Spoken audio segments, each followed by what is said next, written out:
Let's go. I like feedback too. On me specifically? No. I like feedback as well. Oh, yeah. In case, Yeah. you can go and read them.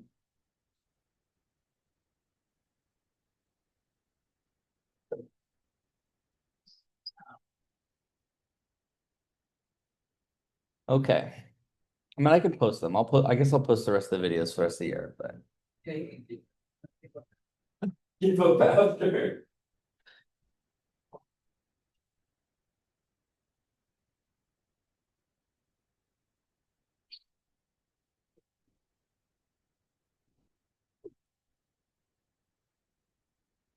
Oh, cool. Very much.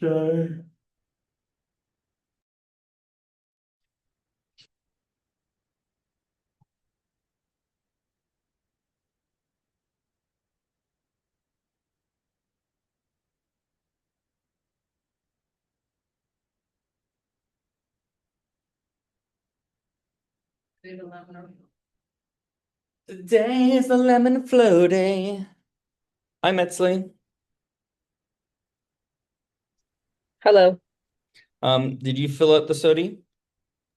No. Okay, can you make sure that you do that for both classes, please? Yes. One thing that, and I'll talk about it in a few seconds. I really do like the feedback. So I try and make the class better. Clearly there were some issues this year. Not the least of which was the started off with being fires at my house, and so I kind of got off to a rough start. And I don't know if we ever necessarily recovered from that, but there's a lot of like programmatic stuff. So if you felt like the homeworks weren't helpful, or if you feel like anything else like that, if you write anything in the SOTI, I will take it seriously and then I will make the class better. Not for you, but for people who come later. Okay, I'll fill it out. Okay, so let's get started then. You said you liked feedback. Yeah. I think for next semester, you should add like due dates for the homework and then a penalty for being late. Why? Because I thought I was like good enough to like turn it in at a reasonable time. But I prioritized other stuff. And I think that incoming class is gonna be even worse with it. So here's my rebuttal to that, and I think this is a philosophical question that I have. So at no point in the rest of your life will that ever be the case again. And your absence of responsibility or imposing a deadline for yourself will come with the necessary penalty in the workplace, which is you getting fired. Gotcha. Now, your inability to turn things on time here is going to result in the requisite grade that you get, right? So I am hard pressed to see how that is a motivating factor, particularly when it comes at the expense of people who maybe are not necessarily slacking off, but who may get sick or who may have life things going on, right? So I try to be accommodating of them. But I do understand your concerns. I've got this every year, right? And I think there's probably 2 or 3 people who say, I wish there were deadlines that would make me turn things in on time. And then there's 2 or 3 people who say, this was really helpful because I had to have kidney surgery. Or like I got sick, right? And like, I don't really know how to balance those yet.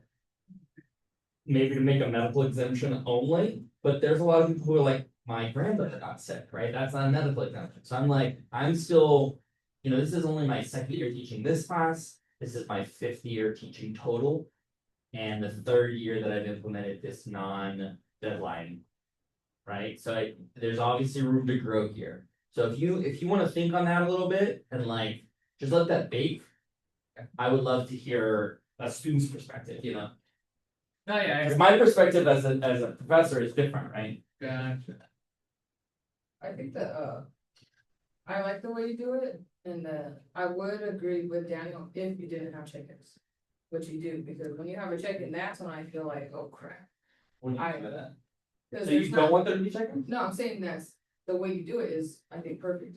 Because of the check-in, then I'm like, oh, I gotta show something. So should I do more check-ins, more frequently?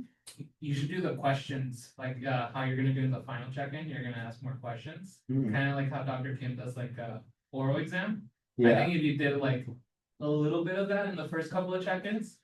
'Cause yeah, right so, now, so yeah. the issue that I have with exams, right, is that some people are good at exams and some people aren't. And some people, exams cause anxiety, and some people, they don't. Mhm. And so the problem with any form of assessment, and this is sort of thinking about teaching pedagogy as a whole. Mhm. The problem with assessment is you are trying to see what the student knows. But the way in which you ask the question reflects what you can get out of them. Like writing them on to something. Or even just like, is it in an oral setting? Is it a written exam? Is it a timed exam? Is it take home? All of these introduce different caveats, right? So is it multiple choice? Is it long answer? Right? And so we have to be cognizant while we are thinking about assessment. What is the tool that we're using to do that? Now, when I ask pointed questions and you don't know them, does that mean you never knew them? Or does that mean that you sort of like seized up? Right? And you didn't feel like you could perform in that moment.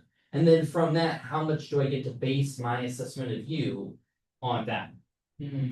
So I have actually moved away from like an oral exam style. You used to do that before? The first year that I did that it was almost exactly oral exam. I didn't look at the homework at all. Now I kind of just look through the homework and I kind of see where you are, see if you can explain what you did. Because if you can't explain what you did, then you certainly don't understand it, right? So, yeah, I'm wondering maybe I need more check-ins like during the semester, One more. Like once a month. Type of thing. once a month. Maybe that's a good idea. At the end of the month. Or that may not Like work month for and a fall. half. Month and a half? Then I lost like 3, right? At least 3. 'Cause you do 2 right now. Well, how many 2.5. chapters were we able to cover? A lot fewer. Oh, Okay, I'll try for month and a half. I think that's a good idea. And then we'll talk about, because that's what, 3 or 4 homeworks? yeah. Okay. All right. Anything else? Thoughts? Metzley, any thoughts? I would say probably like the check-ins once a month, yeah. But I think I like the structure of just having homeworks and no exams. Yeah. Because I feel like for me, like exams, they stress me out. Like having to prepare for them. Like I actually feel like I learn more in this type of setting Yeah, where I know it's like that too not in so much undergrad. stress. I felt like when you study for the exam, you cram it all in there and you do know it for like 3 days and then it's gone. Right? And I have not necessarily seen any research, education research, that demonstrates that exams are the most important part of assessment. Anything else, Metzley? Sorry, I didn't mean to cut you off there. I think that's it. Yeah. Okay. Okay, so we're gonna talk now about something that we have been alluding to for quite some time, which is the opposite of turbulence. So this word turbulent, it's on the right-hand side. Many people are quite familiar with this idea, but in order to talk about turbulence, first you have to talk about the opposite of turbulence, which is laminar. Laminar comes from the word layers. And so this is the idea of fluid moving in a layered-like quality. What's this thing on the right?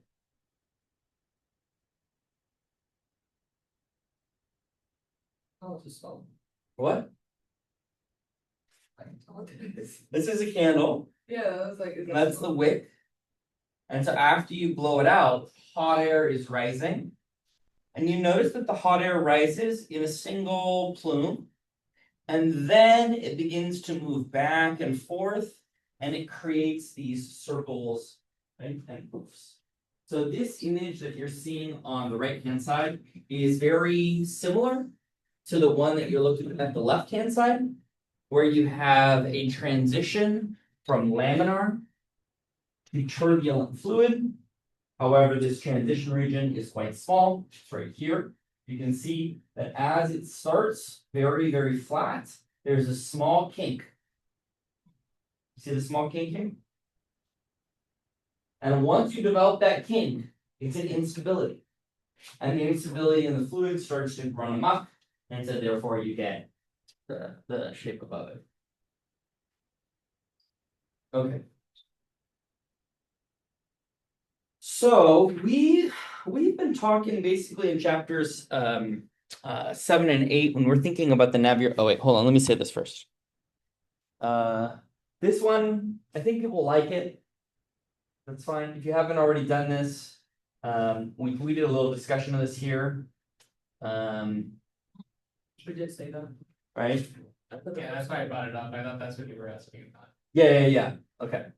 And then what other educational changes do you think would work in a class like this? Okay, so we've been talking about like this sort of setup for the equations, and when we were doing geostrophic flow, we essentially looked at a balance between the Coriolis term and the pressure terms. And in order to do that, we did things like saying, okay, assume that it's quasi-static, that this thing is approximately 0. Maybe assume that it is vertically stratified, and therefore this term here, if you understand it, we only care about the horizontal. And you can take this one over here and you can say, well, it's maybe inviscid. So we can continue to take every one of these equations, we can break them down and say this term is more important than this term, etc. Right? When we think about the flow that lacks rotation, where the vorticity is 0, and that it has a constant density, we call this flow ideal flow. Okay? And we found out that we can think about fluids on different scales, large or small, and that they can be quite similar to one another, despite, for example, the ocean and the water, they move at very different speeds, but as long as you kind of look at them at different scales, they sort of have the same properties, right? Even though they have very different densities, for example, they might behave in the same way. So one thing that we're going to begin to do now is we're going to think back about the Reynolds number. Do you remember what the Reynolds number was? Is that the one that's a ratio? Yeah. So the Reynolds number, RE, is a ratio of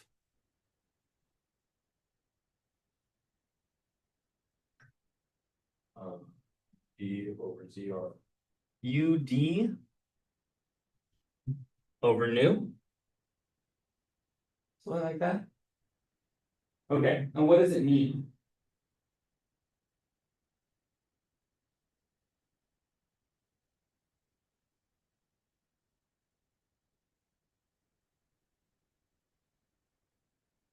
It's just it describes how it flows. What do you mean by that?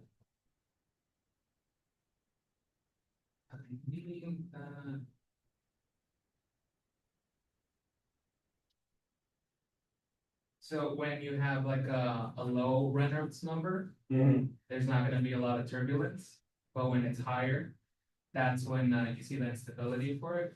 So in the version I wrote it, there's rho UL over mu, and that's pretty much how the density is moving through that length or through the distance, and it's like divided by the viscosity. So that's just how it's going to be moving in that direction. Right, okay. So I guess a different way that I would construct this would be to think about the fluid inertia. So if I have a look here at this value, this piece here has two terms. This has the steady and the advective term, right?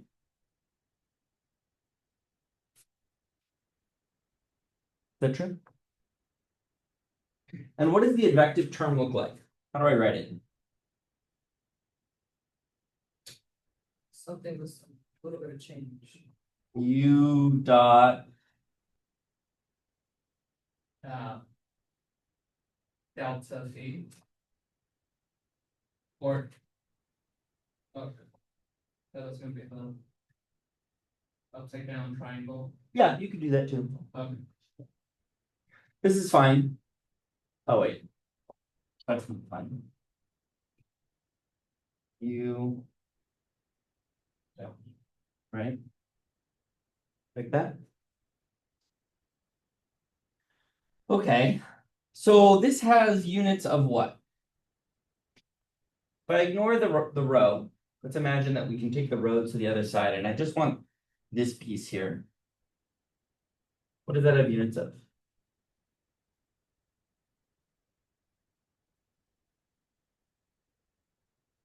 Velocity squared over length. Right?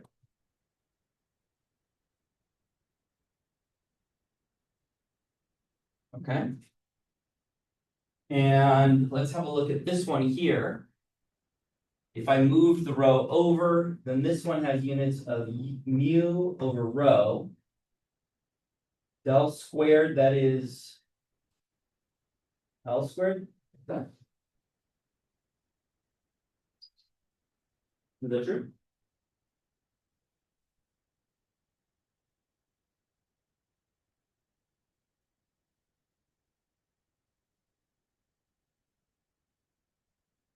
Here, Does this have the units that I'm describing?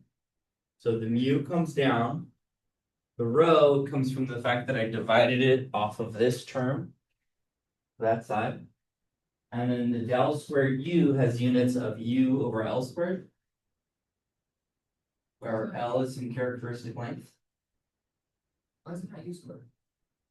because it's not u. It's u prime, not u squared.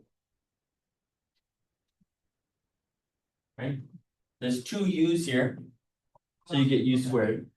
And there's one d on the bottom. I can write this again. I can write this as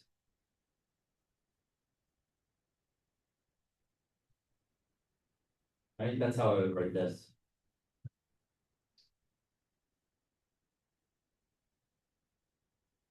Okay, so that's the unit of the viscous term, and this is the unit of the advective term. Another way of thinking about the advective term is the ability for the fluid to be pushed around. So the pushiness of the fluid, you can think of that as the inertial acceleration. So in fact, if I take this thing and I divide it by that thing, right? Let's take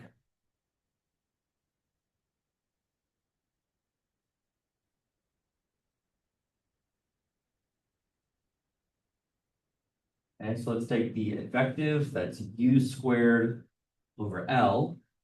Let's divide it by the inertial, that's mu over rho, u over L squared. Correct? And this idea of mu over rho, that is the definition of nu. Okay. So that means that I can get rid of one of these. I can get rid of one of these. And I can turn this into mu, so that this becomes u L over mu. Right? Okay. So then this is the transition, or this is the relationship that compares the strength of the advective term, or the power of the inertial acceleration, to that of viscous accelerations. Okay. And what I mean by that is just when we are considering these lengths and these speeds, right, for a specific item with a specific viscosity, which of these terms is more important? The advective term or the viscous term, or some combination of both, right? Because what I could do, for example, is I could divide, say, this density by a characteristic density, and I would do it to both sides. And then I can divide this side by a characteristic speed. So that speeds are always expressed in terms of, percentage of some characteristic speed. So you can be going twice as fast or half as fast instead of 30 kilometers per second, right? So I could make this left-hand side completely dimensional or dimensionless, right? So it's just a number. And those numbers would then propagate to the other side, where on this side, when you divide those numbers out, you just end up with the Reynolds number in front of the equations. So you have no value, no units on the right-hand side, and each term is going to have a different dimensionless number that in front of it is going to have something like either a Reynolds number or a Rossby number or a different number, right? Where all you have to do is for that fluid, set that number, right? And then the simulation works identically. Is that weird? Okay. So, we can tend to think about the difference between laminar and turbulent flow, mostly through inspection. You can look at a flow and be like, oh yeah, that's laminar, right? Looks like it's calm and that the flow is in nice layers. Compared to, when you see eddies and whatnot, you say, well, that's certainly turbulent. Understanding where that transition occurs is the role of the mathematics and how we characterize it. But we kind of have an intuition for the latter part, right? What's happening in turbulent flow is three-dimensional mixing of the fluid, which is taking kinetic energy and depositing it into the fluid, either in the form of compositional mixing, right? Stirring together the fluid so that multiple densities become one, or in heating the fluid, right? Those can both happen at the same time even. So this is an example here of, This is an example of how we run these types of empirical experiments, okay? This is how we run these empirical experiments. So you take something like a nice pot of water, okay? And if you understand the just Bernoulli's equation, then you know that the height of the water here is related to the flow through this pipe. You familiar with this? You know how to calculate it?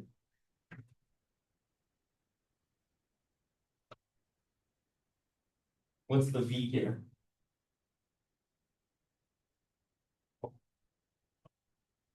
What's Bernoulli's equation?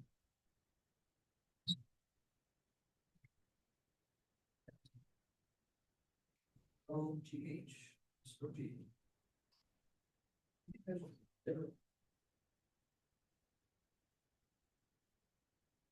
Right, something like that. Okay, so at the top, let's imagine that the surface is not moving. And let's imagine that it's moving here, the pressures are the same. So what is V at the spigot?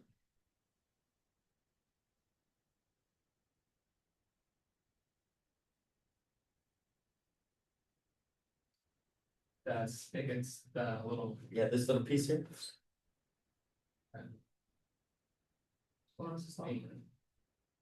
Uh, 1/2 rho u squared. What? This is V. What's the question? I was just gonna say that the velocity is equal to that, but. Yeah, what is it in terms of the setup? Is that what we're doing? Square root. Okay, so if you were to do this problem, which I strongly recommend that you try this problem at home, you'd set up the left-hand side and the right-hand side. The left-hand side you would set here at the top, where the pressure is P and the flow velocity is 0. Right? Yeah. You might even be in the home, right? Okay, and then on the right-hand side, you would do it at the nozzle, at a height equals 0 and a flow speed. So you shouldn't have any negatives. Right? What do you have instead? Square root of V naught squared minus two G Z. Like that. Assume that the V naught is zero. Okay. So then you should understand, let's say you're working in a lab and you build this thing, you should understand quite well that the velocity is root 2gh. And if you have some nice tall object, then you're going to get this speed coming up, right? And maybe we want to take it the next level, right? We say to ourselves, okay, so I have some characteristic speed here. I need some distance. So maybe I'm going to make this pipe a certain width compared to a different length. And I'll calculate the horizontal versus the vertical Reynolds number. And this property here, that's a property entrained in the fluid. I'm going to measure it, right? And I'm going to see what happens. So as I pour dye in, okay, the speed's the same. And I can change something like the width or the length of this tube.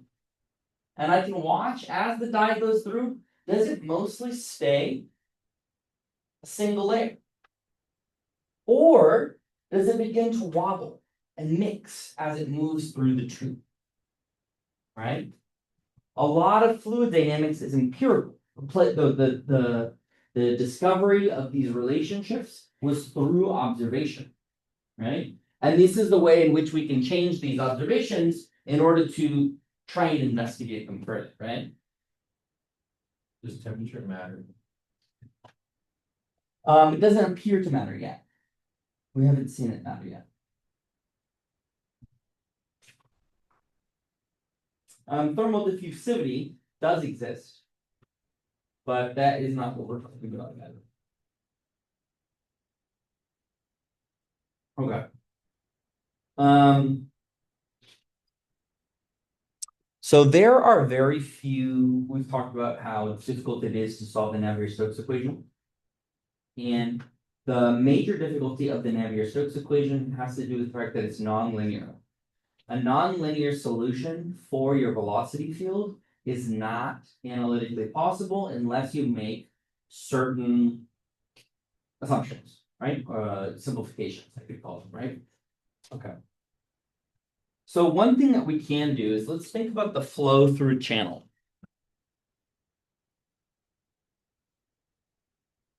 So this is our pipe, right? And we haven't yet discussed what a boundary layer is, but we do know that we have some fluid, and as the object passes into the fluid, as the fluid passes into the object, this tube here, it's going to maybe change its form until it sort of settles down into a specific form. So here you have water or something coming in, and what you'll notice here is there's some shape. This is like the boundary layer interacting with the object until you sort of settle down and you get a uniform flow. And this is the transitional region from one state on the right-hand side to being fully developed inside of the tube. So what you're seeing here is the fluid is in contact with the walls, and because it's viscous, it has to drag along the wall, and that dragging pulls on the layers right next to it, pulls on the layers right next to it. This is a laminar phenomenon. Even though we have viscosity, we're still transmitting or sapping away some of that velocity, and we're depositing it into the fluid, right? So you have fluid that's supposed to be moving quite quickly, and instead it's being slowed down because it's interacting. So where's the dash line? The dash line is the core of this flow coming in. So the idea being here, once you have this object in here, it has whatever fluid flow it has, profile, probably uniform, right? It retains that original shape as it moves in, and then it interacts with the flow, and it creates a new layer or a new horizontal profile, right? Okay. So let's think about steady flow between two plates, and I'm going to set up the geometry, and then we are going to write about it. Okay, so here's two plates. Now, two plates, you can think pipe, that's perfectly okay. And you have some horizontal velocity, that's going to be in the x direction. We're going to use y. I know we've used z in the past, but you're okay with that? Okay, and then the pipe may or may not be moving to the right. We can set this if we want to 0, if the pipe is not moving. We can also make it go backwards. All the flow is moving this way. That's gonna look fun and interesting. We'll think about that possibility. And we're gonna think about the distance that travels in a certain time t over some height h, etc. Right? All this geometry look okay to us? Okay. So let's think just about laminar flow. Just about laminar flow really quickly.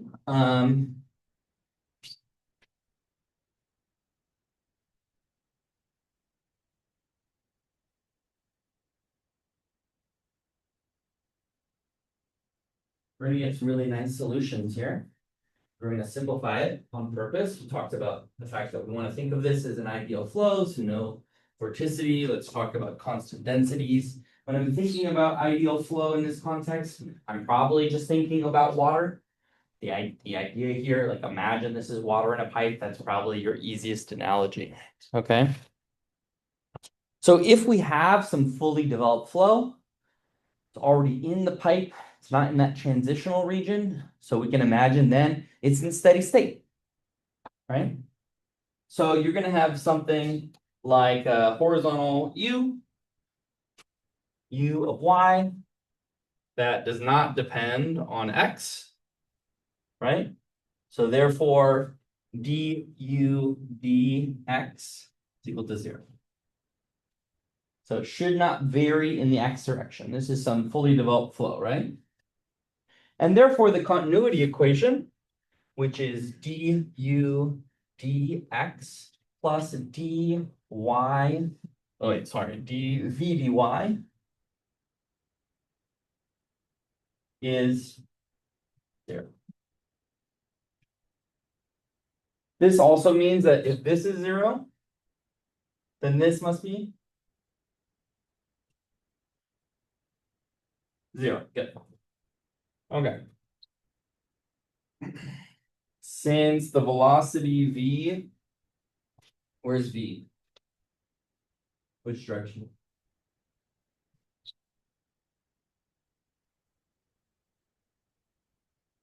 This is v, right?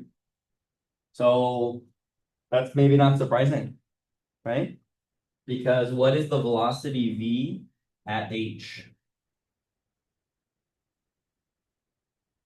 The at boundaries should be Yeah. 0. Correct. And what about here? So should also be 0.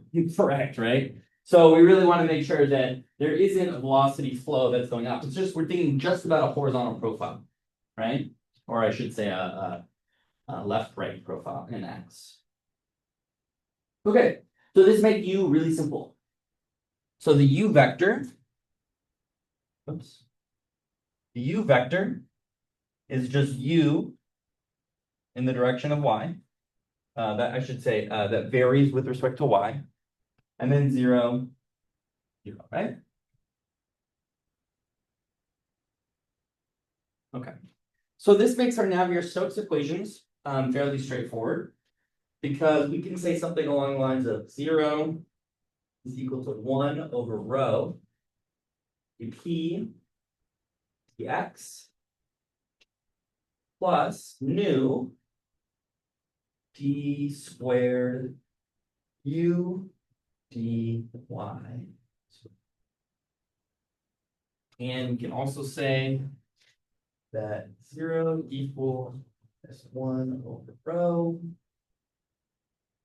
d dy.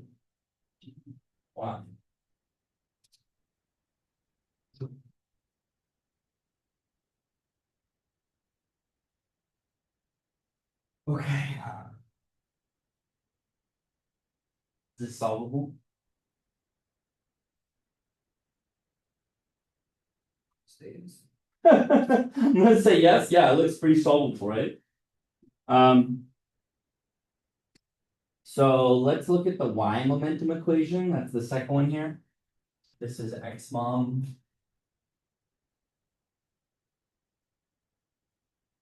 This is y mom. Right? What does y mom tell us about the pressure?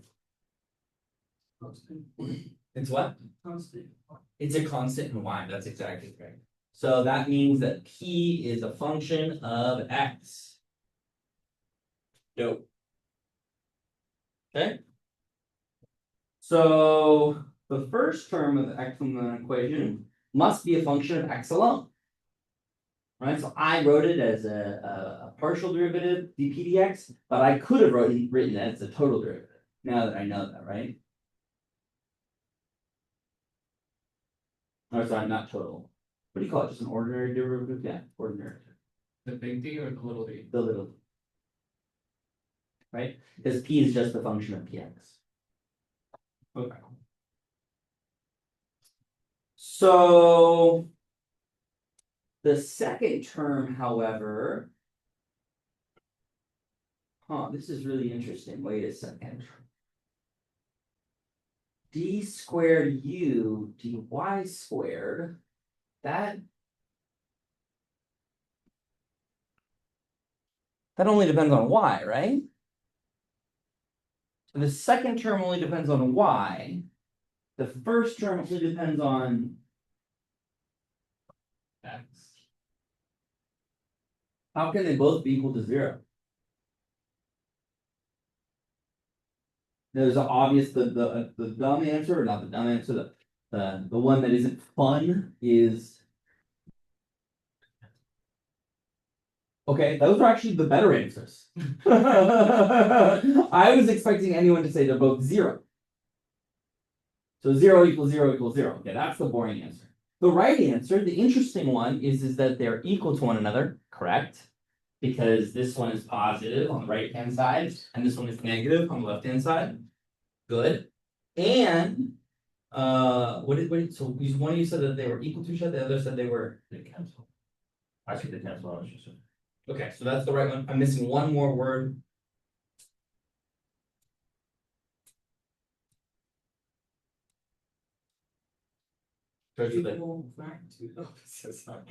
So I would just add one more caveat here, that they're both constant. Because you could certainly have this one go up while this goes down. Right? That would be an example of equal and opposite. But that does not mean what this means, because this one on the left depends only on x, and this one on the right depends only on y. So therefore, they would need to have some weird psychic connection to know when the other was going up and the other was going down, right? So because they are independent of one another's variables, then they must both be constants that happen to be equal to the opposite of one another, right? So they're constants of the same magnitude, just with opposites.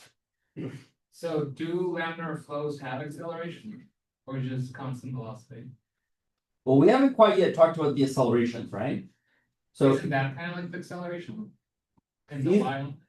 So these terms, these are the x momentum equations, right? And what I'm asking here on the left-hand side, 0 is it static? Is it a quasi-static situation, right? And for this profile that's fully developed, this flow profile, it is. Right? It's a fully developed flow profile. I don't want to look at it when it's changing. I want to look at it when it's all the way in the pipe already. I want to see if I can describe the flow through the pipe, how that shape looks. Right? So on the left-hand side, it is already quasi-static. On the right-hand side, we're just looking at the way that the pressure term interacts with the viscous term. Right? Okay. So we can integrate the x velocity equation twice. I know I said I hate integration, but assuming. And you're going to get something like this, 0 equals minus y squared over two dp dx. And mu plus ay plus b. Okay.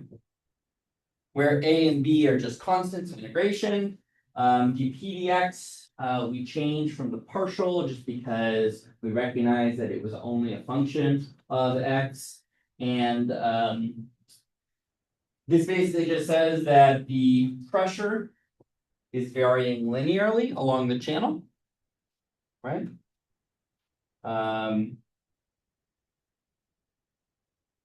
You can find the, let's see, I guess I could have written this out with the boundary conditions already in. I mean, you can refer to what the boundary conditions will give you, which would be that the velocity, how it changes with respects to the plate at the top and the plate at the bottom. But you can write that u as a function of y is just going to be equal to big U. Now remember that's the plate at the top over the height of the plate times y minus 1/2 mu dp dx times y h minus y. This is not a function. This is y times h minus y. Okay.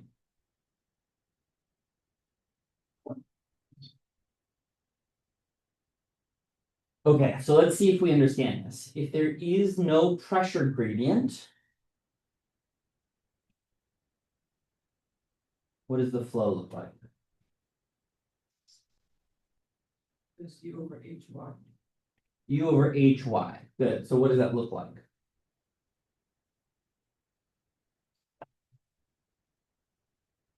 What's that? What is the? I want you to draw. Okay. Here's your little. Here's your assignment. Okay. Draw the following. Okay. This is U. Or to the right. This is U equals 0. That's the bottom. Okay. For case 1, dp dx equals 0. Draw in here the vertical U profile.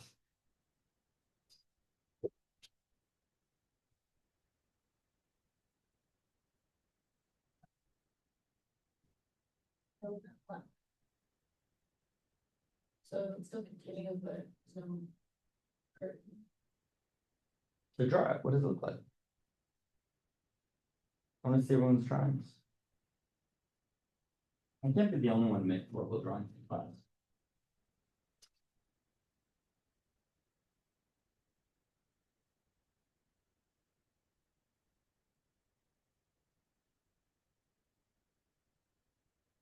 H is fixed.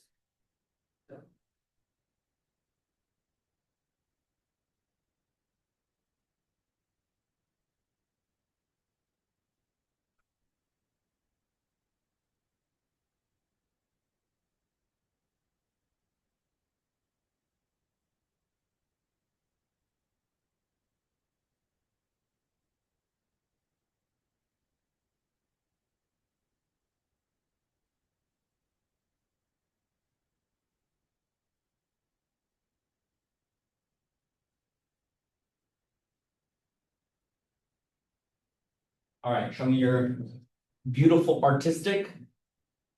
Wait, which one's the top? Is the top, oh, the top's the top? Yeah. Okay. Show me your. No, show me your. No. I need the picture. Okay. Next one. Picture me. Okay. I just let it stream. Okay. It moved. Oh. Sorry. I don't know what it looked like. Okay. How much money do you want to put in your answer? Not a lot of money. $5. $5. $0. How much? $2. Only Trinity made money today. Only willing to risk $2. You should have risked more money. So let's think about why this is. If this term is 0, this looks like y over h. Now u is a constant, h is a constant. And u starts at 0 when y equals 0 and goes to a maximum of h when y is h. So then h over h is u. And this is changing linearly. So I would have said here that this thing looks like this. This would be at rest, right? This is what I would say the profile would look like u of y. Right? Okay, so if that's the case, let's see if we can understand what it means. In the absence of any pressure differential, so dp dx is talking about the difference in pressures in the x direction, right? So if it's constant pressure this way, then the only reason the fluid moves is say that again. If u moves, the panel at the top is moving to the right. So it's dragging the fluid along with it, just like we saw earlier, right? What? It keeps its shape, exactly right. Good. Okay, so as we drag it to the left, it keeps its shape, and the shape just happens to be flat. That's the way that the velocity is being distributed in the flow. Okay, so that was the easiest one. Now it gets significantly harder. Okay. So now let's do an example. Your next drawing. Okay. Let's draw the PDX less than 0.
Okay.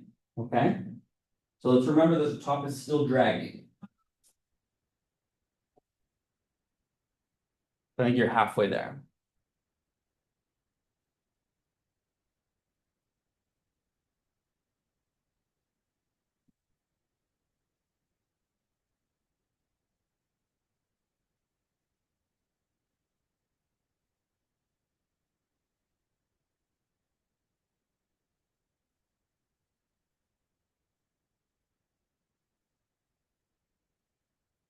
First confusion.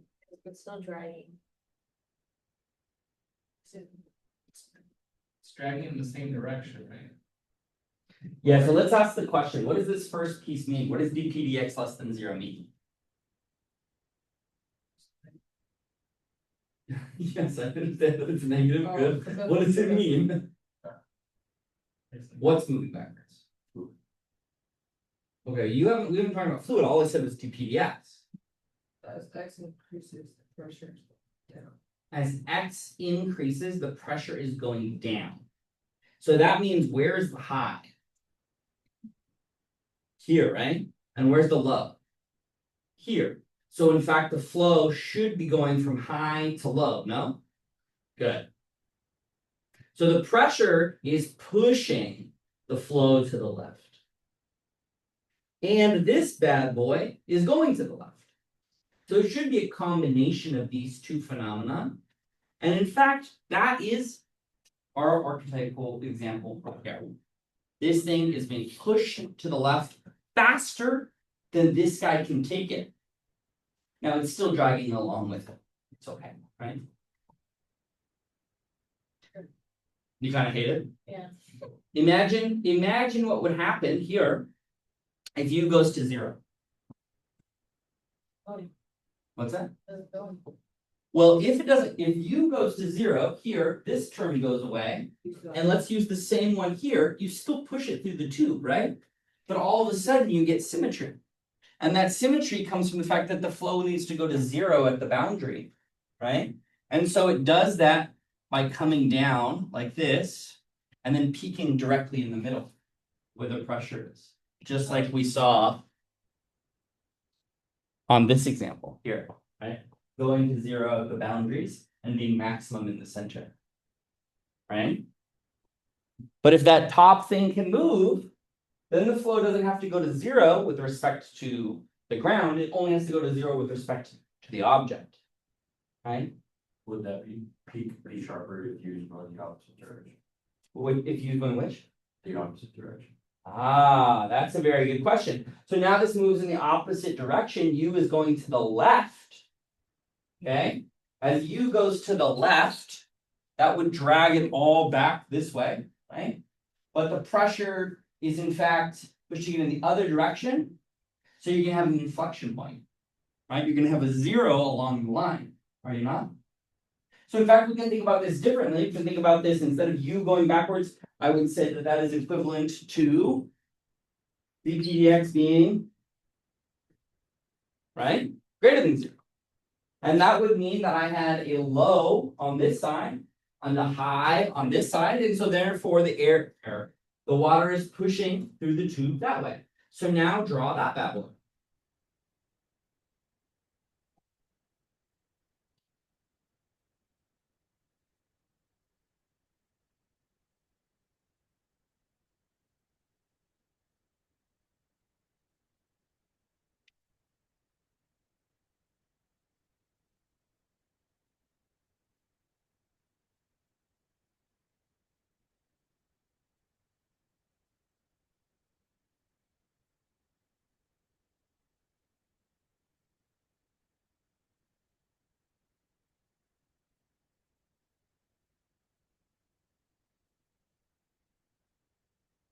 Which one are we trying with?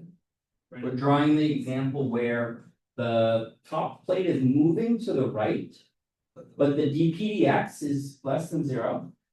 Or sorry, greater than 0, I should say. And in dpdx greater than 0, the low is on the left-hand side and the high is on the right-hand side. So therefore pressure is pressing in the opposite direction of the plate that's moving at the top. So kind of have more curvature. Like horse. Right. Well, show me your pictures. Pretty picture time. Pretty picture time. What? You don't think it's pretty? My art's always pretty. No one ever complains about that in my studies.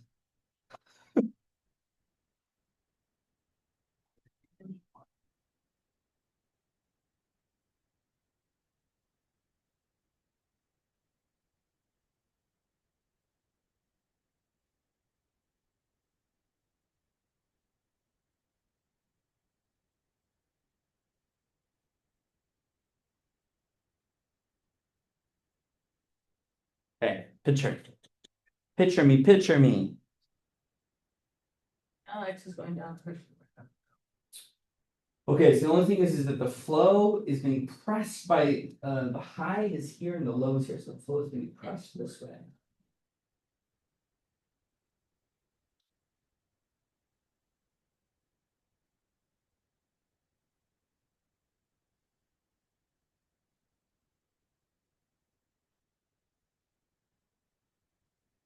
Okay, so the only thing is it still needs to drag that way, right? So you're right that that's how the pressure looks, but how does the velocity look?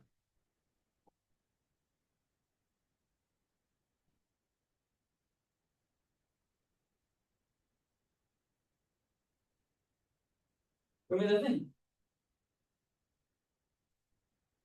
Which one? Go on to the bottom. Okay. Okay.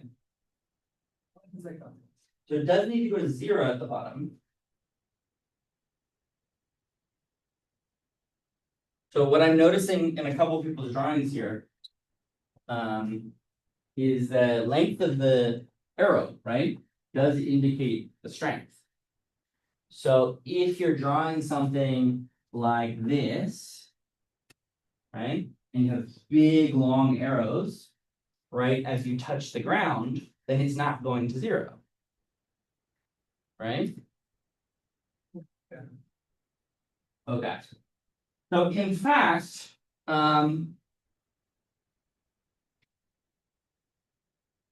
you want the answer or do you want to keep working on it? I assume this, actually. Yeah, it looked like a few people are going this way, yeah. Oh, interesting, okay, but this is moving to the right. Okay, so let me just show you, because I think maybe this is tricking some folks. What is that? Relaxing, there's all four. Okay. All right, so this is the first one you saw. This is, well, actually, this is the first one we did, that's just it moving to the right. Right, and it creates this line. And notice the length of the arrow, so it goes actually to 0 here, and then up here, it's going to the right. Okay. This one here is the one you just did. And notice what the flow does. It goes to 0 at the boundary. It looks just like this one, flipped around, right? Flipped around, but then it goes to 0 again. Because it has to reverse directions in order to get to here. So it has this cool little parabolic shape here, and then it looks almost linear going in the opposite direction. It almost looks like 2 different flows sitting on top of each other. Say 0. What? No. The U. Okay, never mind. I was doing the math of that, and I guess I was doing a random point where y is equal to half of h. And then I put everything in terms of y. Oh, I see. So I think you could find that point. Yeah, you can absolutely find, this point will vary depending on what the PDX is to you. So it's a ratio of the PDX and you. But interestingly enough, right? So this phenomenon here shows us the power of thinking about laminar flow. We need to think not just about the flow as a whole, but our ability to think about it as existing in layers. So at the very bottom is a layer that is not moving. Above that is a layer that's moving just a little bit. And then just a little bit, and then just a little bit. And so you get some peak until they go back down towards 0 and it's not moving again. Right? And therefore, the solution to this thing looks exactly like this thing. Just flipped. Right? And then once you start at 0, you just go up in layers until you get to the top boundary. And that looks just like this. Right? It looks like a combination of both, right? And in fact, we should expect it to, because it has the term here and the term here, where you had both of those phenomena occurring, right? And of course, if U was 0, this was the plane solid flow that we saw earlier, the one that was just in the tube. Okay, so this is allowing us to see a couple really cool things. So when I think about laminar flow, the word laminar comes from parallel layers. And we can really see the power of those parallel layers when we think about these tubes. This is how most of the early fluid dynamics was studied, because you want to simplify your equations as much as possible. So they would have things called water tables. And I really wish we could buy one for this class. It's fucking sick. You have this like big table and you just change the size, and the flow is going the whole time, right? And as you change the size, you drop dyes in it and whatever, and you can just watch them go, right? And of course, they pump in fresh water from one side and it goes out to trash on the other, right? You don't reuse the dye. But those are really good because once you drop the dye in, you can see, do they stay together? Do they begin to waver or mix back up, right? Okay.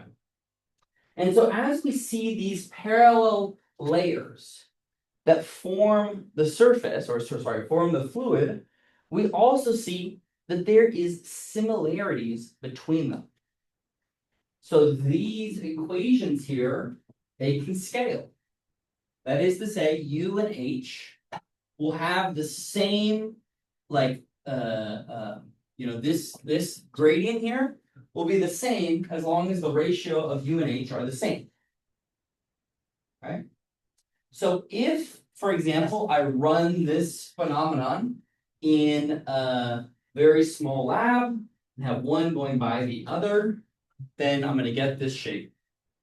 But I'll also get this shape if it's an aqueduct or a river, as long as the ratio of U and H are the same, right?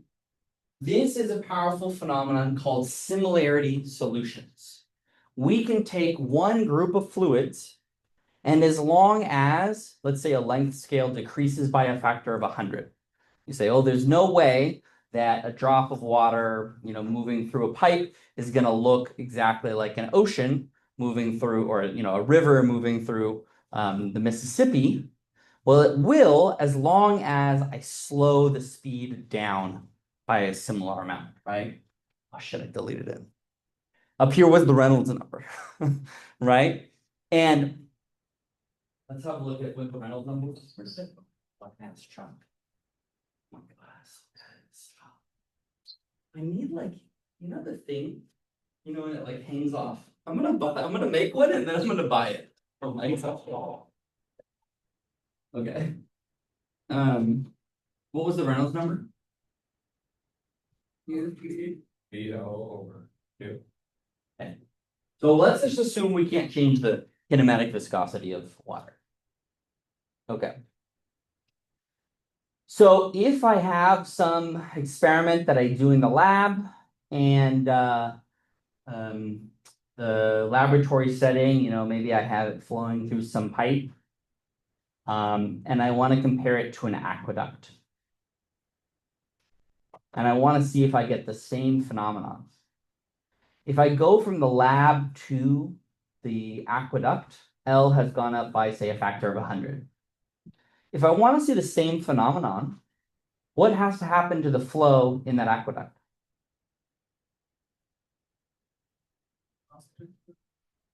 Has to go down? Speed it up. Just speed it up.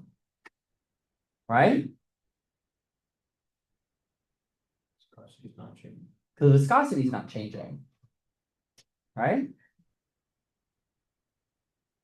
Okay.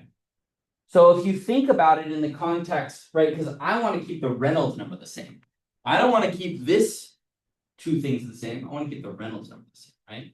So the ratio of these two needs to be the same. And what I want to understand in that context is, does an aqueduct with water rushing down it, how does that behave in my lab? Right? So I shrink it down, and then effects like whether or not it's bumping into the walls become much more important. And they become much more important as a function of the speed in the pipe. Right? We will notice as we keep ramping up the speed here, U, for a given L, we're going to transition from those layers into a place where suddenly fluids bumping into each other, and it's going to lead to that transitional phase and then into turbulence. Okay? Okay.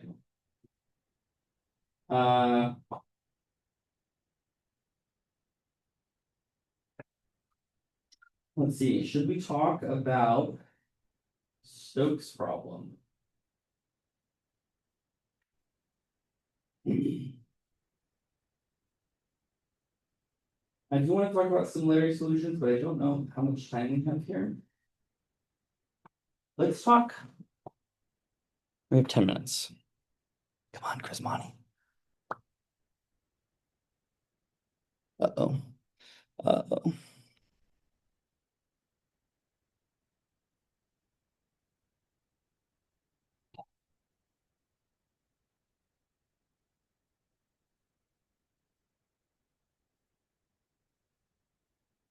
How do I get the thing to go big? Where's the thing to go big? Oh. Oh no, can you see it down there? What? It's the formula, yeah. Yeah, no, I meant the full painting set.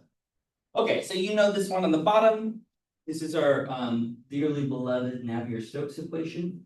This is the formula. This is the formula on the top where I've added rotation. You can, of course, use a combination of these two. So for example, here, this term here is just the compression part, and it does not include the u du squared, right? So this piece here, see it? This one, and we're missing this. Why are we missing this?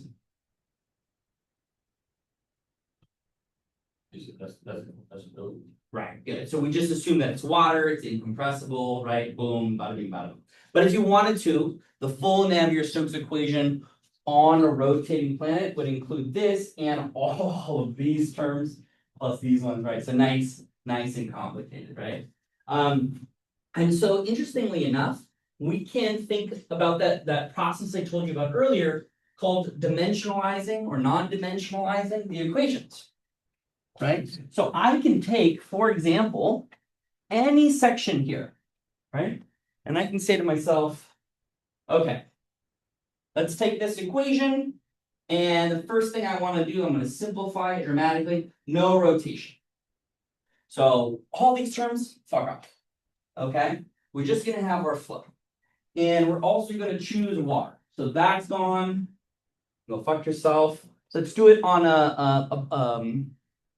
in the lab in a horizontal component. So fuck yourself, right? And we're gonna make it semi-static, right? Gone. Okay, so that's what we did in order to do this problem. We had the thing moving to the right, right? Okay, so we ended up with something that compared these two, right? And you can have this solution where you have something like P dP dx. And I'm gonna move it to the other side now, just for edification here. Okay, e squared u j over u I, something like that. Okay, is that okay? Okay. So now you can have some fun. And part of having that fun is to take your lengths and make them dimensionless.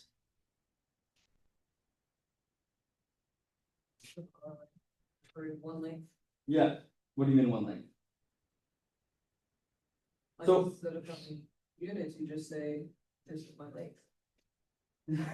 Yeah. Like an astronomer, what do they use, like a light year? Yeah. Okay, so that's a way that astronomers get around the difficulty of these large numbers.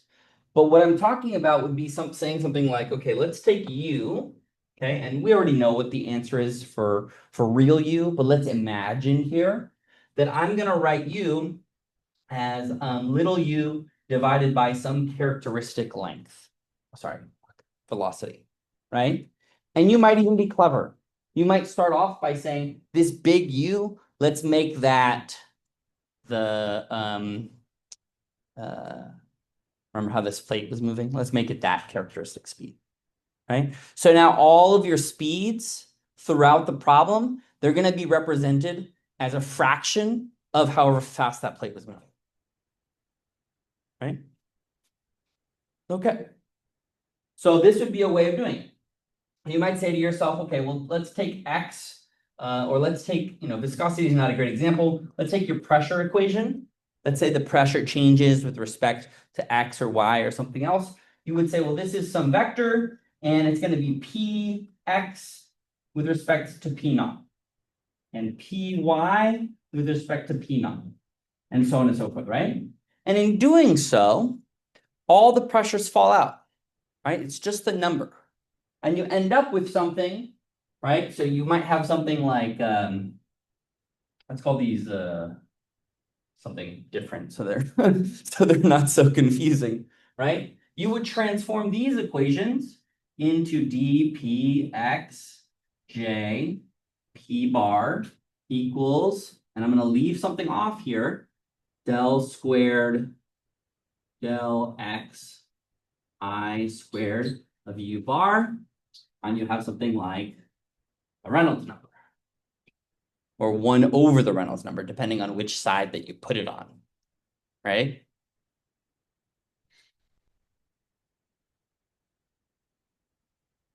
And then you'll be able to see the relative importance of different terms. They'll get bigger or smaller, right? So if you can make your solutions scalable, right? By saying, okay, I'm gonna increase L by this amount, but I'm gonna decrease V. Or I'm gonna increase the viscosity, right? You can make some really cool statements.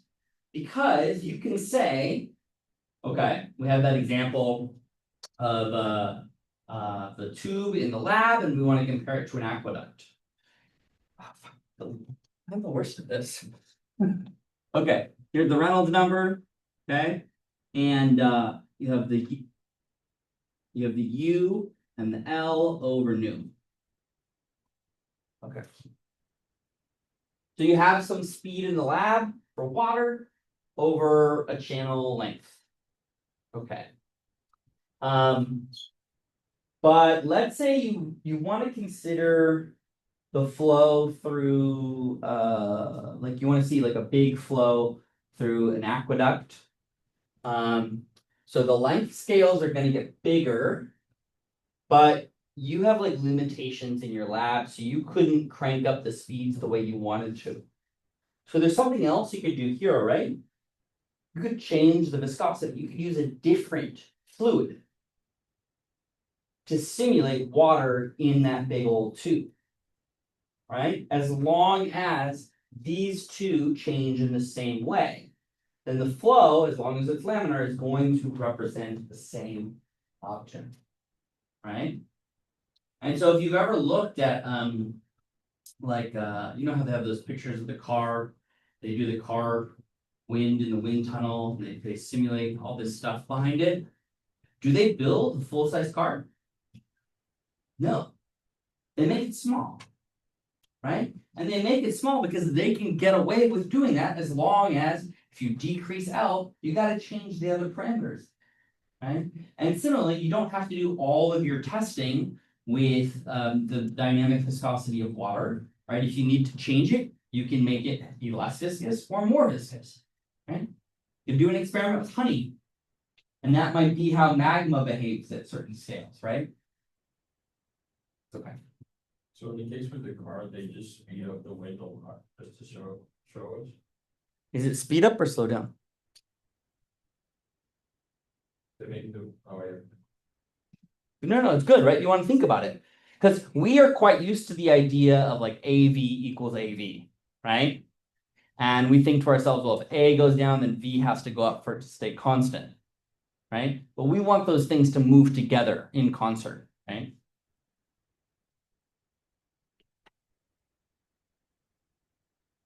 Okay. So I want to show you similarity solutions. I don't think that we have time for this. I'm just gonna like talk about it really briefly.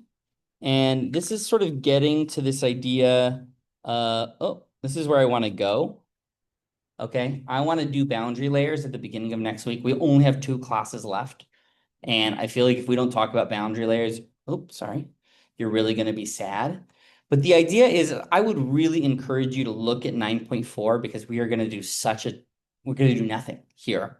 9.4 is discussing similarity solutions to the Navier-Stokes equations. And it basically does this, right? It says, let's imagine that you have X.